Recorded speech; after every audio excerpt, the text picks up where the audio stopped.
쌤, 시험 방식이 이렇게 변경되면 점수 따기는 더 쉬워진 건가요? 라는 질문에는 당연히 yes라고 말할 수 있을 것 같습니다.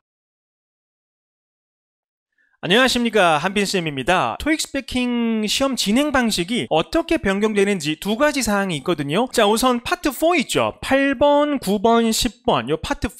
원래는 8번과 9번과 10번 문제를 한 번씩만 들려줬거든요. 그런데 10번 문제에 한해서 한 번 들려주는 거를 두 번 들려준다라는 것, 이게 변경됐습니다. 한 번 들려주는 거, 두 번 들려주는 거기 때문에 질문에 대한 이해를 좀 더 확실하게 할 수 있겠죠. 그거가 첫 번째 변화였고요. 그 다음에 두 번째는요, 11번 의견 제시하기 맨 마지막 문제죠. 이게 답변 준비 시간이 30초였단 말이에요. 그런데 15초가 추가돼가지고 45초로 변경된다라는 것. 요거 두 가지가 이제 변경되는 상황이다라고 생각하시면 되겠습니다. 이거 말고는 나머지는 다 똑같습니다. 자, 그럼 여기서 궁금한 게, 왜냐하면요, 토익 스피킹은요 절대평가이기 때문에 시험 응시하는 사람이 답변을 더 잘할수록 점수는 더 올라가는 건 당연한 거거든요. 그런데 시험 자체가 좋은 답변을 할 수 있는 방식으로 변경되었기 때문에 좋은 점수를 받을 수 있는 확률도 더 높아졌다라고 생각하시면 되겠습니다. 결론은 예전보다 토익 스피킹 점수가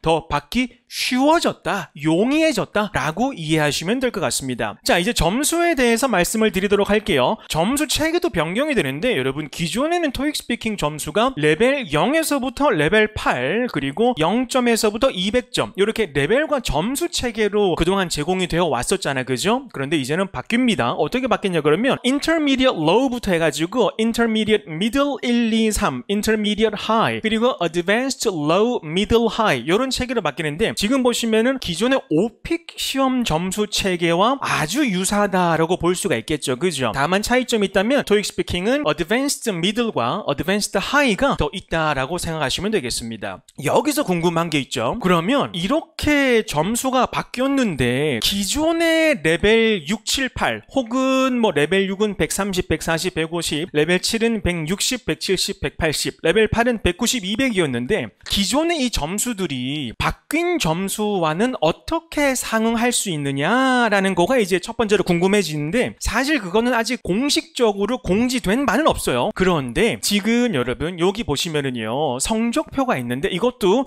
한국토익위원회 공식 홈페이지에서 가져온 거예요. 여기에서 우리가 어느 정도는 유추는 할 수 있습니다. 뭐냐 하면 지금 여기 성적표를 보시면은요, Advanced Low라고 되어 있죠. 그리고 200점이 있는데 Your Score 보니까 160점이 되어 있죠. 그럼 우리가 뭘 할 수 있느냐?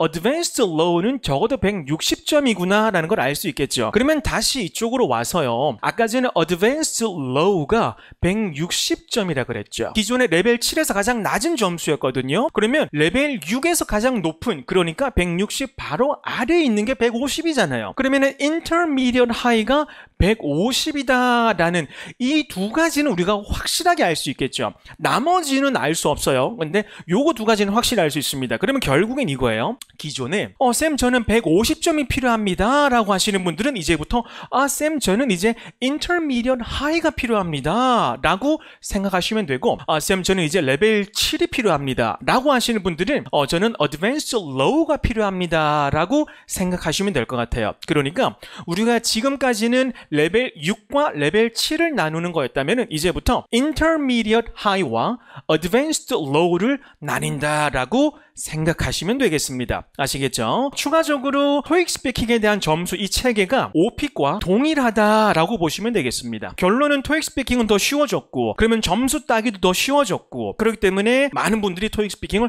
더 보시지 않을까 싶습니다. 좀 더 합리적이면서도 용이하게 점수를 받을 수 있게끔 개편을 한 게 아닌가 싶습니다. 그리고요, 여러분 또 마지막으로 제가 한 가지 말씀드리고 싶은 거는, 쌤 그러면 제가 5월 달에 시험을 보는데, 예를 들어서 5월 말에 시험을 볼 예정인데 그러면 성적이 6월 초에 나옵니다. 5월 달에 본 시험의 성적은 어떻게 되나요? 라는 건데, 사실 이 점에 대해서도 아직 공지된 건 없는데 합리적으로 유추를 해보면은요, 5월 말에 시험을 봐서 6월 초에 나왔다. 그런데 6월부터 점수 체계가 바뀌었기 때문에 너는 다시 봐야 된다 라고 할 수는 없는 거거든요. 그렇기 때문에 5월에 보신 분들도 성적을 봤잖아, 그죠? 그러면 그게 6월 이후에라도 동일하게 유효하다라는 것을 알아 알아두시면 되겠습니다. 분명히 그렇게 될 거예요. 안 그러면은 시험을 다시 봐야 되면은 뭐 돈 네가 줄래? 라는 거예요. 아시겠죠? 자, 그럼 이렇게 해서 여러분 제가 좀 더 변경된 사항과 추가적인 내용으로 영상을 찍어 봤습니다.